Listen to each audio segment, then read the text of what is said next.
everybody? What's going on? Welcome to another week of Who Gives a Dram?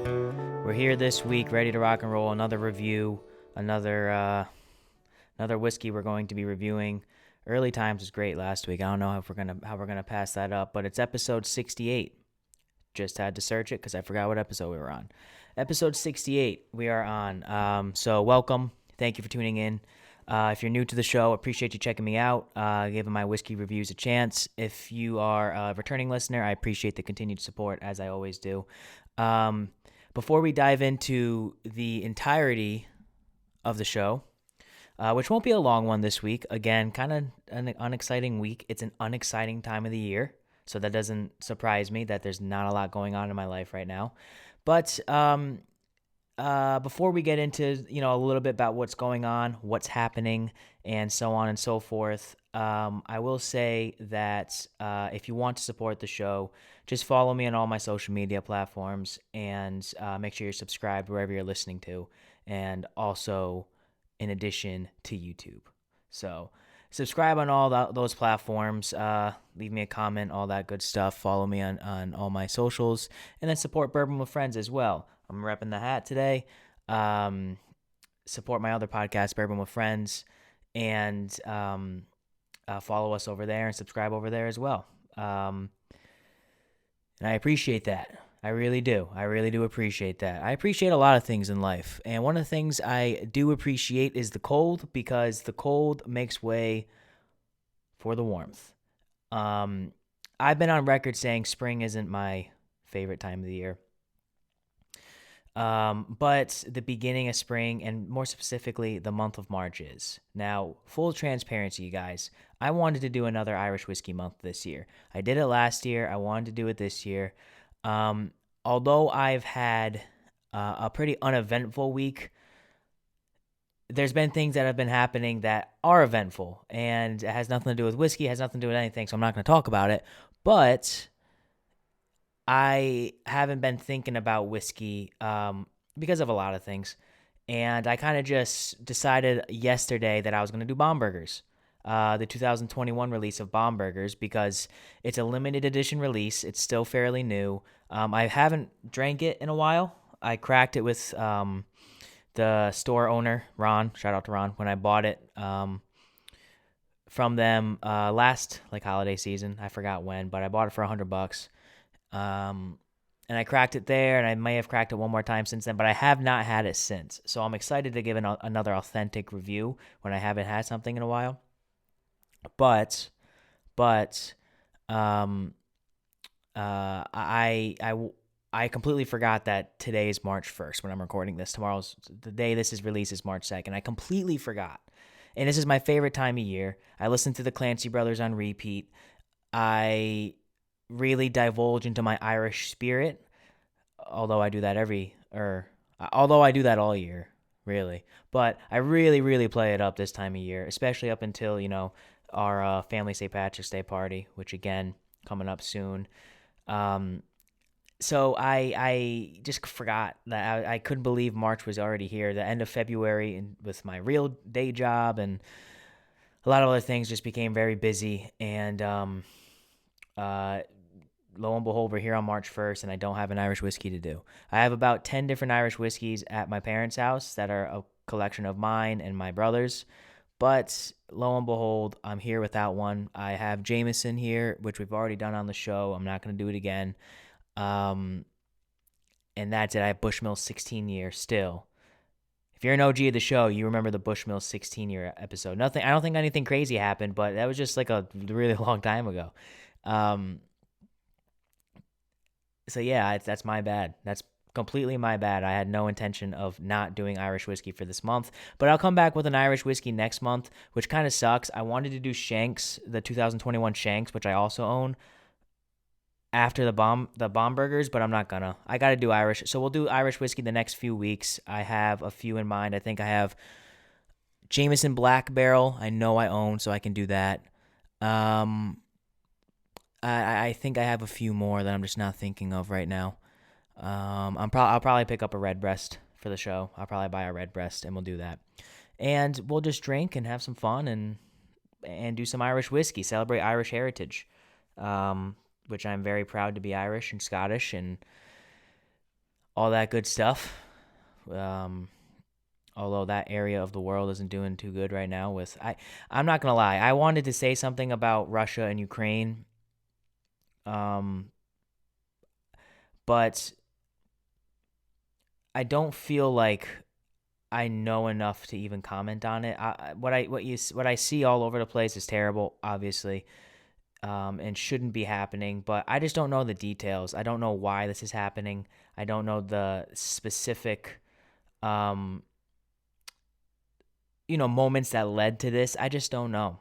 But all I know is that to the people who are fighting for their freedom, which that's what it seems like it's happening. It's terrible. My heart goes out to them. We're actually selling merch over on Bourbon with Friends that's supporting Ukraine. There's a specific charity that we are partnering with that all the merch that is sold, benefits Ukraine, benefits the people over there, and we partner with a really solid charity to just aid in them, in helping the people over there because God knows they need it. God knows they need it. Why is this moving? It shouldn't be moving. Oh, that's why. I got about 10 bottles of whiskey right off camera. Camera left. I legit got about 10 bottles. One of which, mellow corn. I love mellow corn. I posted a video on TikTok on Bourbon with Friends about mellow corn. And I thought it was funny. It made me laugh. It was a trend where, what was the trend? It was a trend where it led into like a scientific TikTok, and it was like, this is how girls get wet, and then you cut it right there, and then you just put horrific pictures of yourself to make it seem like you are what makes girls get wet. So I posted pictures of myself with mellow corn because I thought it was funny. And I don't know if anyone else did, but I did. Let's crack this Bombergers, let it rest in the Glencairn. Oh, hold on a second. Let me do that again. That was not good. Still wasn't that good. Bombergers. This is a Michter's Distillery product. It's a limited edition release that started back in 2015. And really the purpose of this is kind of like the Buffalo Trace Antique series for Michter's. Michter's puts out Bombergers and Shanks every single year. Really, the purpose is to highlight the skill and the uniqueness of Dan McKee, who's the master distiller at Michter's. I also wrote down the name of now listen to this. The master of maturation is Andrea Wilson, a female in the whiskey game. Love to see that. I read that while doing a little bit of research for this episode, and I could not believe that was a job title. Andrea Wilson, if you're listening to this, you have the coolest job title of all time. I used to think it was Master Distiller, Master Blender, Master Taster is a good one. Jackie Zykin, who will be at the Kentucky Bourbon Ball, April 23rd. Get your tickets. Visit Bourbon with Friends. Get your tickets. I'll be there. April 23rd, Kentucky Castle. Be there. Get drunk. Be there. But I thought that was probably the coolest name of all time, Master Taster. Master Taster is close, but Master of Maturation, Maturation is the coolest job title. Besides maybe like I don't know, like I saw a job title today. Talking to someone, networking, corporate lingo. We talked about corporate lingo a few weeks ago and my thoughts on it. Networking at my job, and it was the chief of people, and it was like the chief people officer or something like that. CPO.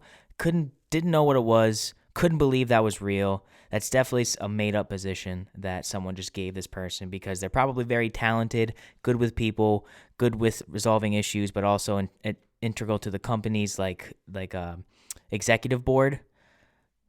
Like they probably made that position just so they could be a part of the executive board because this person was really talented, I'm assuming. But chief people officer, CPO, C3PO? Imagine if you were the third one in the company, you were C3PO. That might be the coolest job title of all time. What do you do, C3PO? Say nothing more. Just look the person dead in the eyes, C3PO, and walk away. How did we start talking about that? Oh, yeah, the master of maturation, Andrea Wilson. So really, Bombergers is made to highlight, the skill that these people have, that Dan McKee and Andrea have when crafting their whiskeys. As we all know, Michter's has their core line of bourbon, rye, American blended, sour mash. Then they do their variants of those. They have the barrel strength rye, the barrel strength bourbon. Do they have barrel strength bourbon? They have the toasted series. And then they have their age stated 10, 20, and maybe one more? Maybe? I don't know. I used to be a big Michter's guy. Now I'm not really. I don't hate it. I like the Michter's rye. I'm a big fan of the Michter's barrel strength rye. And I love Michter's 10 years great. We'll do it on the podcast soon. I have that. Excuse me. And Michter's toasted barrel. They're all great whiskeys. I just don't drink them a whole lot. I don't know. So this intrigued me because I did not know that this was a Michter's product. I figured it out before I bought it. I thought it was interesting. It reminded me of BTAC. That's not why I bought it, but that's where my mind went first. This is the limited edition from Michter's. This is Michter's top of the shelf. This goes with their age-stated whiskeys. This goes with their real high-class whiskeys. And what's another interesting thing about this, it comes at 108 proof, so it's 54% alcohol. I read somewhere that Michter's goes into the barrel at 103 proof, which is a little bit lower than what it typically goes in at. For most whiskeys. Don't quote me on that. But to have something be 108 proof, Michter's, even their barrel strengths are not that high up. I think the highest they go is like mid-teens sometimes.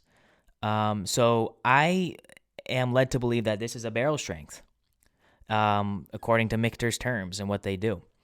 So a barrel strength, quote-unquote barrel strength, limited edition Michter's product, the 2021 edition. It's an annual release. There's no age statement.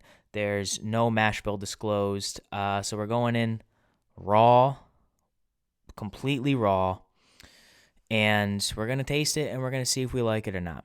And we're going to give a review, and we're going to give it a stamp of approval. And that's it until next week. That's how my weeks go now. I plan everything around my podcasts. But there are a few things I want to hit on. Really just one thing I want to hit on before we get into the actual review. We talked Russia, Ukraine. I just don't feel comfortable commenting on it. But once again, Bourbon with Friends, we're selling merch that's benefiting Ukraine, partnering with the charity over there. So go check that out. They're pretty fire hoodies. It's just the Bourbon with Friends logo, matching the colors of the Ukraine flag, and then I believe they say "Stand with Ukraine," something along those lines. It's great stuff. And the only thing big that's happening this week that I have on my mind, well, there's actually two things. Now that I'm thinking about it, that I didn't even prepare for one of them. The one I did prepare for was the Batman coming out on Thursday. Now, I'm not going to go too much into this because I may or may not be, I don't want to say just yet, starting another podcast. We'll just say it could revolve strictly around cinema. So if you're a movie guy, and this is a true statement, I will let you know where this podcast can be found with a few of my friends, and that's going to be an adventure. I won't talk about it too much now, though. All I can say going into the Batman is this. I've heard several different reviews, not that I wanted to. I've seen titles, quick tweets. It's coming in a little lower than I expected on all these sites, Rotten Tomatoes, Metacritic, even just the public perception. I believe at the time of this recording, it's at 86% on Rotten Tomatoes, maybe 87%. Little surprising, but at the same time, I'm not surprised at all. People, and I mentioned this at work today, if the Baseball Hall of Fame can't unanimously vote King Griffey Jr. or Derek Jeter into the hall, then how are people going to unanimously enjoy a gritty, dark, detective noir Batman movie? They're just not gonna. So I knew that this wasn't gonna be the holy grail going into it before I even saw it in terms of reviews. I knew there was gonna be people that didn't like it. Especially coming off the heels of Zack Snyder's Justice League and the Batman that was represented in there by Ben Affleck. It's not the same character in terms of of like where they are in their lives and how they became who they are. Ben Affleck was an older Batman. Robert Pattinson is a newer Batman. I believe he's in his second year, if I remember correctly, in this time frame. So, two different characters, and I just knew people weren't going to like the fact that it was dark and gritty, maybe trying to be the Dark Knight. Who knows? But I've seen reviews that haven't been too favorable, and I've seen the most glowing reviews I've almost ever seen for movies. So a big range. It honestly makes me want to see it more. I'm going to see it 7 o'clock Thursday afternoon here at my local movie theater. This movie theater is a theater that I refuse. I have to see movie premieres at this theater. I have since I saw Lord of the Rings, Return of the King. I think in 2003 is when it came out. I will not see any other movie here. I saw Spider-Man No Way Home. I saw both Avengers. I saw Justice League and Batman vs. Superman, which at the time were hugely anticipated for me. I've seen every anticipated movie I've ever wanted to see. Batman, Dark Knight Rises, Batman Dark Knight. I saw it all in this movie theater. And dozens of others. This is the type of movie theater where if you walk on the ground, if you were to go in without shoes and socks in this movie theater, you're probably getting tetanus. And that's what I like in my movie theaters. I want to feel unsafe in my seat when I'm watching this movie, but also feel super comfortable. It's a weird vibe, and it don't make any sense, but that's what I mean. That's what I want in my movie theaters. And this movie theater exemplifies that to the most degree. You could drop a piece of popcorn, and the next time you go see a movie, it's still there. It's a great movie theater. I've had so many memories in there, so that's where I'm seeing it. 7 o'clock. Movie probably won't actually start till 7:30 because they show a million previews before. And I remember back in the day when you would see movie trailers for the first time before movies. I still remember that. Now that's never the case. That's never the case for movies now. You see all these trailers weeks before. Most of the time. You see the Super Bowl commercials before the actual Super Bowl. Sometimes the internet ruins good things, and those are two examples of something the internet has ruined. Anticipation of movie trailers being premiered before a movie, and also Super Bowl commercials not actually coming out on the Super Bowl. Now, I don't go on the internet, I don't just Google stuff a lot, so I don't see the commercials per se, but I know they come out, and it's just annoying. It loses the stigma of a Super Bowl commercial when you can see it 3.5 weeks before. Oh, here's our Super Bowl commercial. Yeah, it's only Halloween, but here it is. First look at our Super Bowl commercial. Happy 4th of July. These assholes, man. Release a Super Bowl commercial on the Super Bowl. Yeah, so I'll be seeing The Batman on Thursday, and I might have a whole brand new podcast to review it on. And for all you guys that love movies, I will point you in the direction of that podcast, but that's where my movie talk's going to be. Maybe. I'm not confirming nor denying anything. I'm just saying. Be on the lookout. Also, UFC 272 is this weekend. Covington versus Masbiddle. I'd be remiss not to give a quick prediction before we get into the nosing and tasting of this Bombergers. It's a great fight card. Greg Hardy opens up the card versus Sergey Spivak. I'm gonna pick Sergey because I don't like Greg Hardy. Kevin Holland, who is a up and coming flamboyant personality, I guess, versus Cowboy Alex Oliveira, not Donald Cerrone, not Donald Cowboy Cerrone. This is Cowboy Alex Oliveira. This is like the Mexican cowboy, and he's a legend in his own right. He's 22-11 and 1. I'll probably pick Kevin Holland in this. He's just a younger fighter, has more tools. Pretty sure he's a bigger guy, and I know he's a big welterweight, so I'm going to pick Kevin Holland. I really love this fight coming up. Edson Barboza versus Bryce Thug Nasty Mitchell. That's a great fight. Edson Barboza is a wizard on the feet, especially with his kicks, as any UFC fan knows. But Bryce Mitchell is the young, up-and-coming stud superstar that's just waiting to get that big win, cut that big promo, and he'll be up in, the featherweight rankings. I'm going to pick Bryce Mitchell by submission win, probably in round 3, if I had to guess. He's not going to stop coming forward versus Edson Barboza, but Edson Barboza could put his lights out at any time.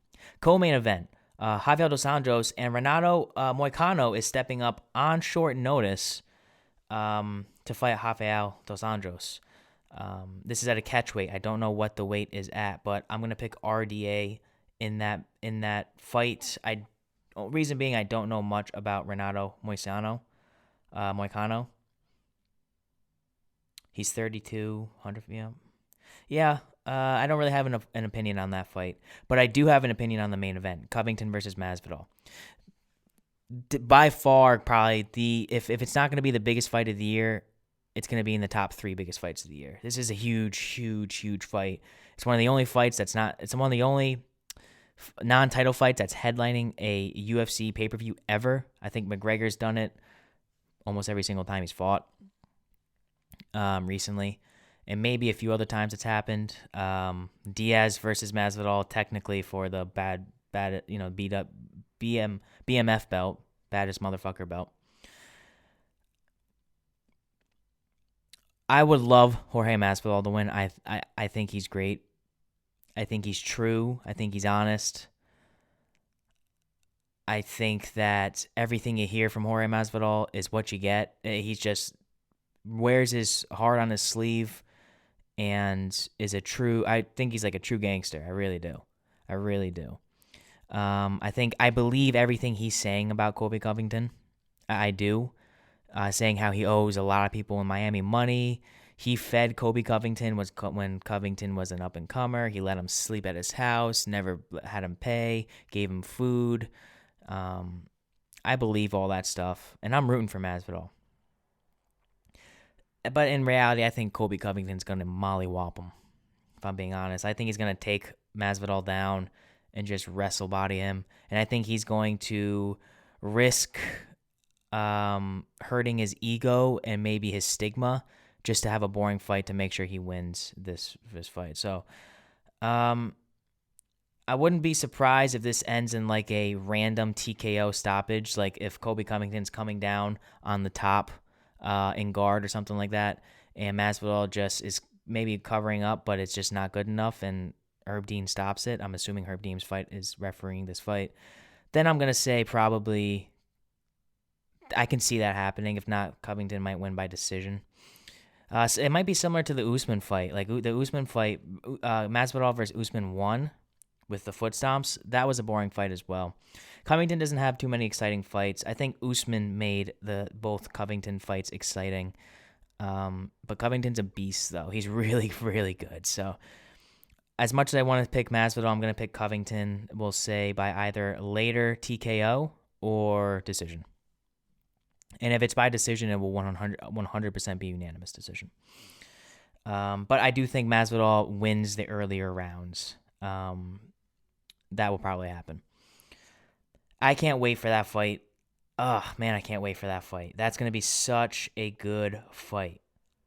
I love the UFC. Enough about that. Let's get into the whiskey. Bomberger's 2021. Limited edition. Declaration. Bomberger's Declarations. Or Declaration. That's the name of this bourbon. Bomberger's Declaration. Kentucky Straight Bourbon Whiskey. 108 proof. Now, what makes this whiskey unique is, and I don't know much about this cask that it's aged in, or it's not finished, but matured in. Some of the whiskey that's blended in this is matured in chinkapin oak cask with a custom char to complement the taste that comes off that chinkapin oak barrel.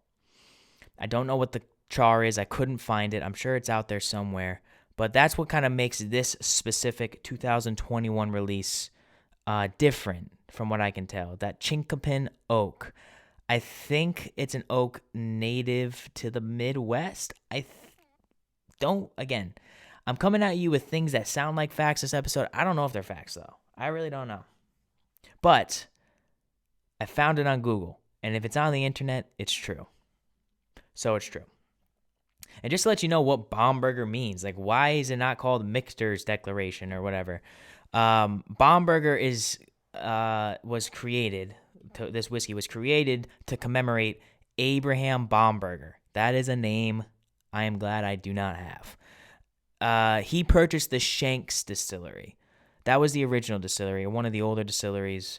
He purchased that in 1860. He changed it into the Bomberger's distillery. And that ran up until 1919, until Prohibition, where it closed down. It became, and this was in Schaefferstown, Pennsylvania, which is where the Michter's distillery was located up until recently. I don't know when they moved to Louisville. Paul yelled at me while I was in Kentucky. I was saying Louisville, and he goes, "No, it's Louisville." Like almost, you got like a mouthful of marbles, Louisville. So I believe Michter's moved to Louisville more recently than not. But they were in Pennsylvania. And that's where Bomberger's distillery was up until 1919, where it closed down. And that over time became the Michter's distillery. So that's who this whiskey is dedicated to. That's what it's named after. Bomberger, Abraham Bomberger. Same thing with Shanks. These whiskeys are just made to commemorate old, figureheads within the Michter's timeline, within their whiskey history. So I have heard very good things about this, and from what I can remember, this is a tasty, tasty dram. So, with that being said, let's get into it. Ooh. Right off the bat, that you can really get that barrel char on the nose. Very rich. Wow. First thing that pops into my head is like bubblegum, honey, butterscotch, tobacco leaf. That barrel char is very present.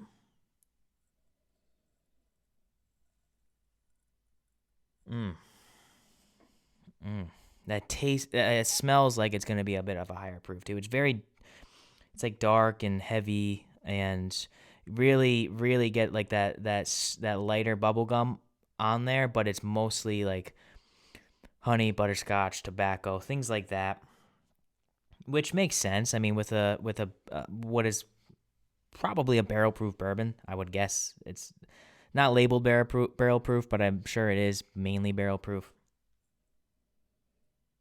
This is, for some reason, it got like a maple syrup smell to it. I feel like this would like taste good over ice cream.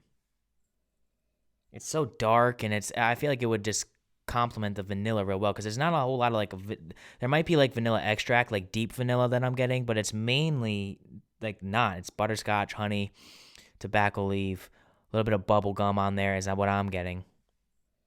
Maybe a hint of citrus, like an orange zest. There's a little bit of a little like zesty kind of flick to the nuts in there.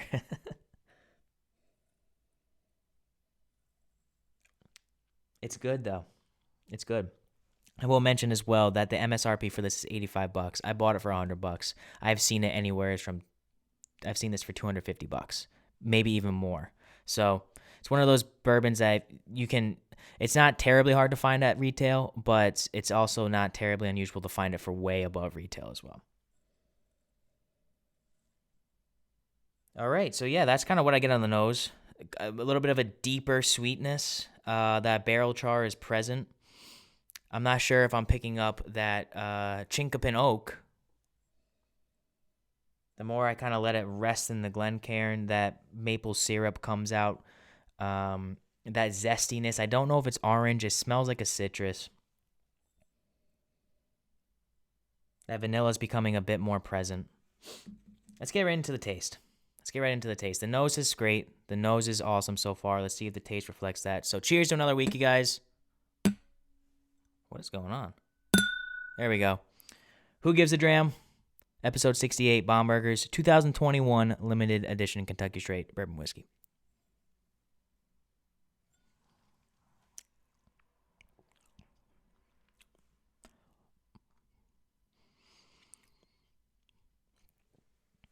Very oaky.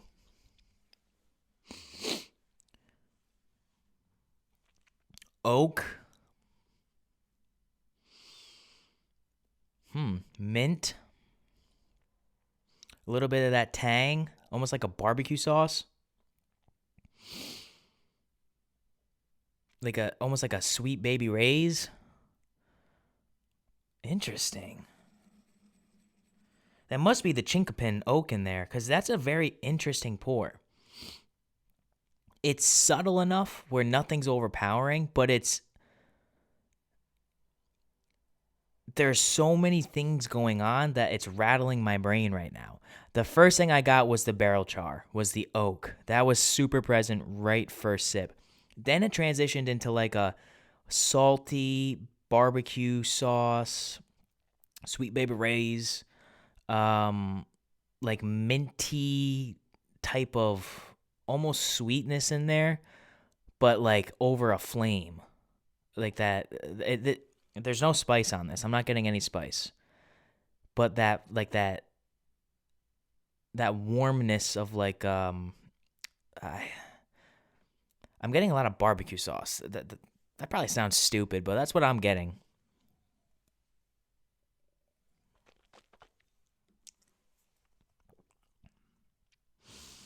That oak is so present, but it's present, but it's subtle.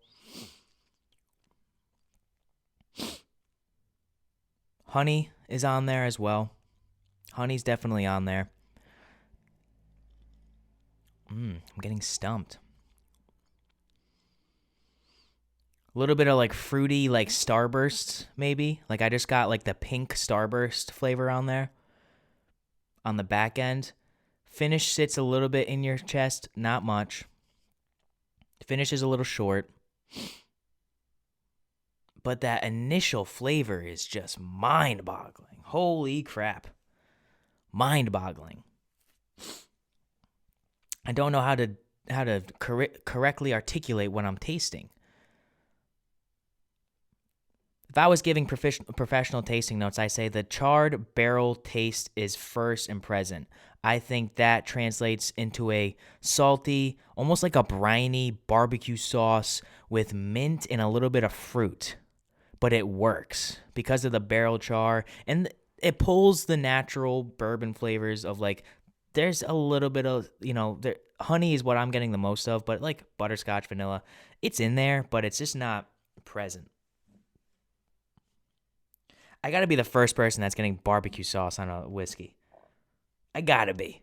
Who else is getting barbecue sauce on whiskey? And I haven't even had barbecue sauce in a long time. But when I do buy barbecue sauce, I buy Sweet Baby Ray's. Because I'm an American.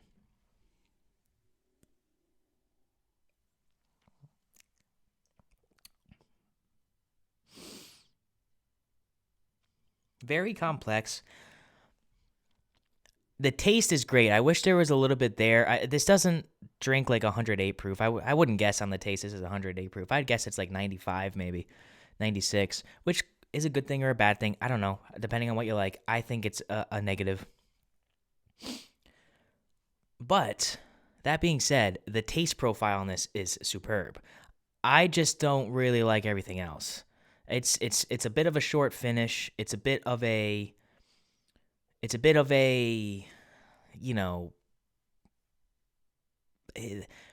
once you get past the mid palate, there's not a lot there. It's standard bourbon notes, but it's good.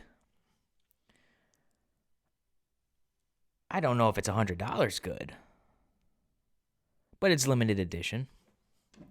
This is bottle number 1183 of 1783. Batch number 21E1368, 2021 release. Distilled and bottled in Kentucky. So it's a novelty. I mean, I'm not going to drink this all the time. This is a top shelf pour. This is definitely a top shelf pour, 100%. I just think I would like a few top shelves better than this. That being said, though,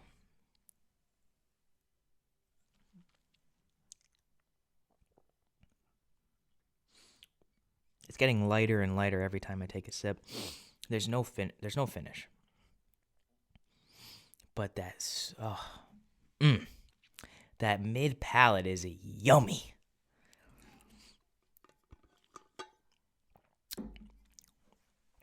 I'm stumped.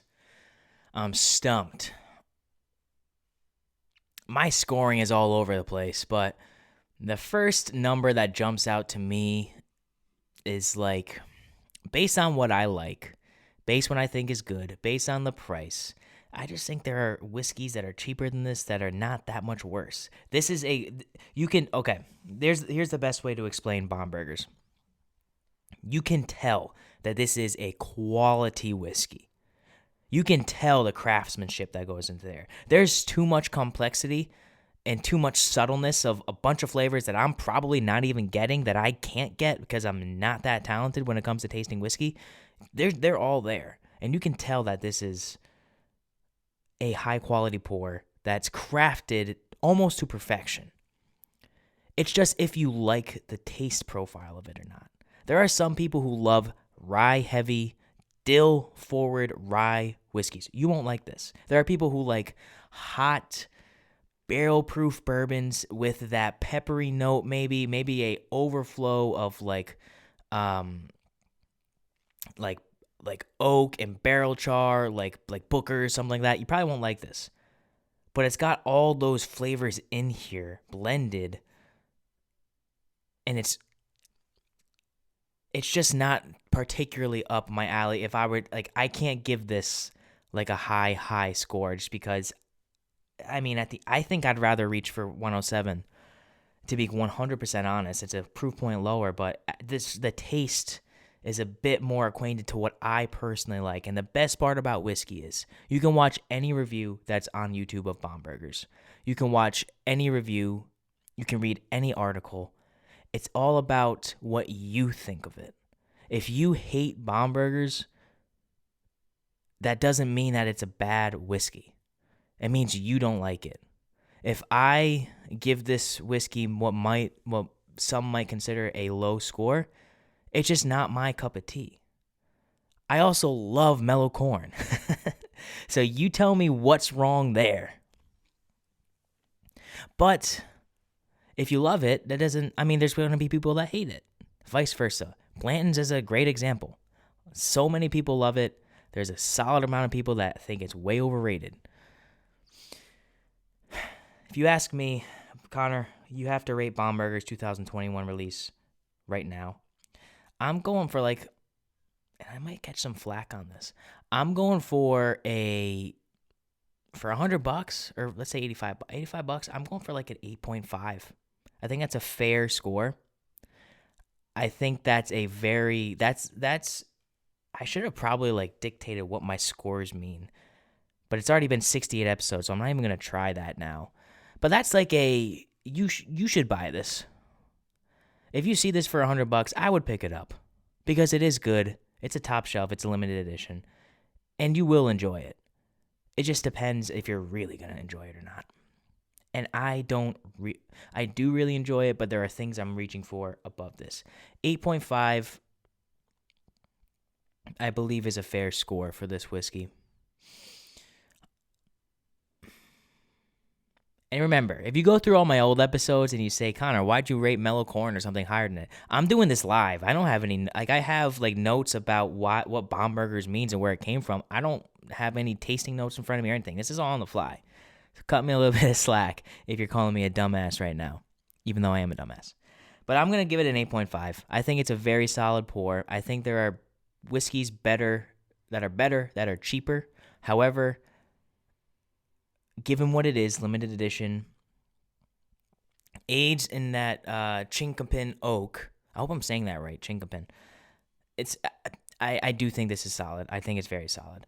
And I'm glad I bought it for $100. And I, honestly, if I saw it again, I'd probably buy it again for that price or cheaper, but not above it.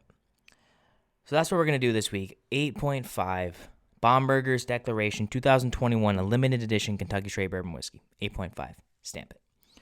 And that's going to do it for this episode. Next week, I'm going to have a Irish whiskey on. I don't know what yet. Probably Jameson Black Barrel, but I will do an Irish whiskey next week, and for the remainder of March, I will have Irish whiskeys on the show.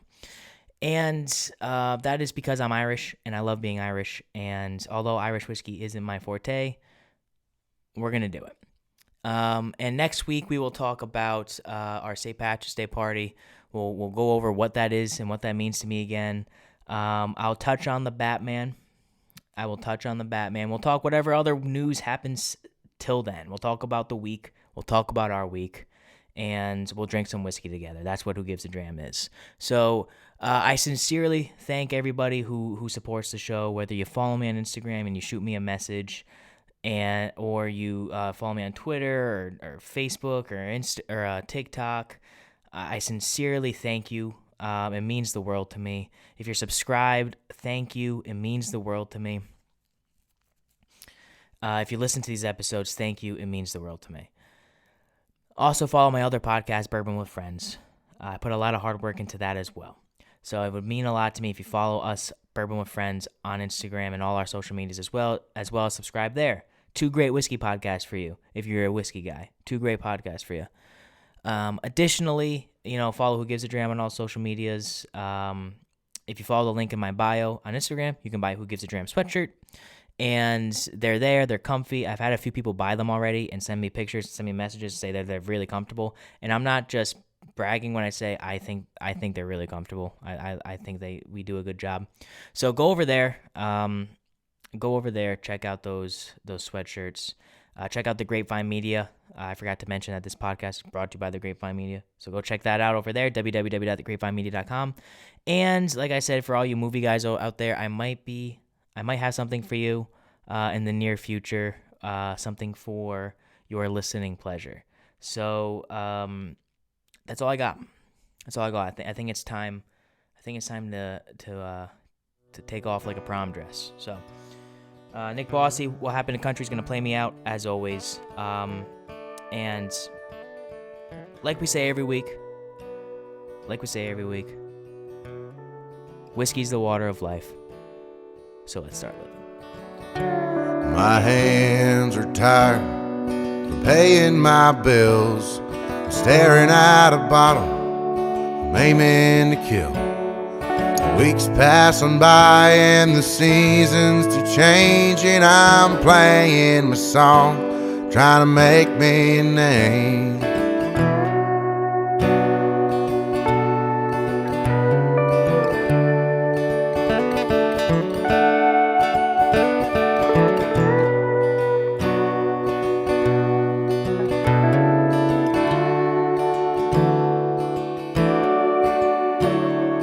People say as they walk out the bar, the kid's gone places, maybe even a star. They don't play country down in Nashville today, just the same chord progression with nothing to say.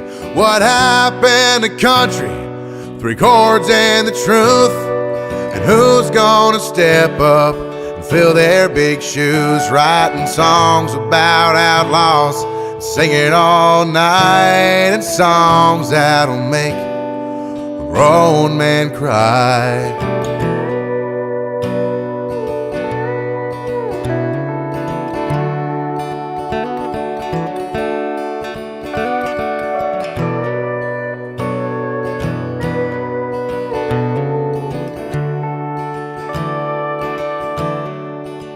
They use auto-tune now down on Music Row. True country died there a long time ago.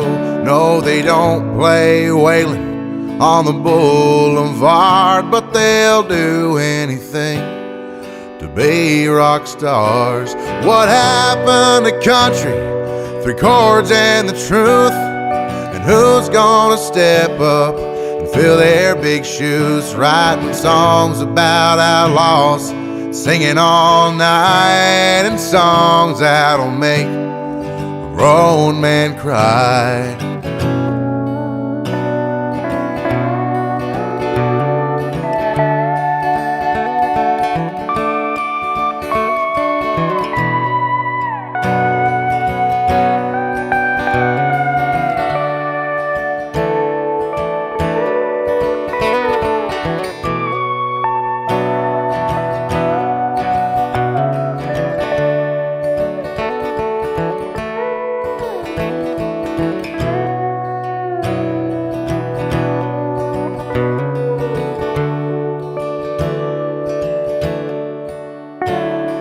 But I do believe there is hope for us yet, 'cause there's millions of people who cannot forget the way Johnny Cash brought a tear to their eyes, or how Marty Robbins painted Texas skies. What happened to country? 3 chords and the truth. And who's gonna step up and fill their big shoes, writing songs about outlaws, singing all night, and songs that'll make a grown man cry. A grown man cry. A grown man cry. I won't let country die.